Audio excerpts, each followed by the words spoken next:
अस्सलाम वालेकुम, आप देख रहे हैं सिटी 11 न्यूज़ पाकिस्तान HD। खबर शामिल करते हैं जनावाला से। हमारे नुमाइंदा मोहम्मद शफीक की रिपोर्ट के मुताबिक पाकिस्तान अवामी तहरीक जनावाला के ऑर्गेनाइजर राना मोहम्मद अरशाद मांझी ने कहा कि रसूल पाक सल्लल्लाहु अलैहि वसल्लम ने कुरान मजीद के नज़ूल का आगाज़ फरमाया जो बनी-नूह इंसान के लिए बाइस हदायत है।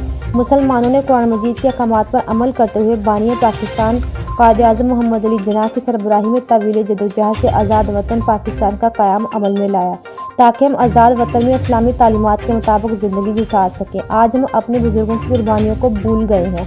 आए रोज़ मुल्क में जो तमाशा हो रहा है वो काबिल अफसोस है। इन ख्यालात का इज़हार उन्होंने गुज़श्ता रोज़ पाकिस्तान अवामी तहरीक जनावाला के ज़ेर एहतमाम चक नंबर 63 गाड़ी में मुनक्कद कारकुन के अजलास से खिताब करते हुए कहा। उन्होंने कहा कि जब तक एक करप्ट निज़ाम को ख़त्म नहीं किया जाता उस वक्त तक इसी तरह दस्ते गिरबान रहेंगे। आवाम को चाहिए कि वो तमाम पार्टियों को आज़मा चुकी हैं लेकिन कुछ भी हासिल नहीं हुआ। मौजूदा हालात में पाकिस्तान अवामी तहरीक के कायद प्रोफेसर डॉक्टर ताहिरुल कादरी के विज़न के मुताबिक मुल्क में चेहरे नहीं बल्कि करप्ट निज़ाम को बदलने की ज़रूरत है।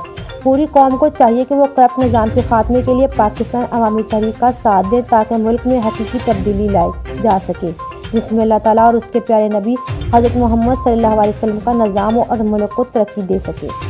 मज़ीद खबरों के लिए देखते रहिए सिटी 11 न्यूज़ पाकिस्तान HD।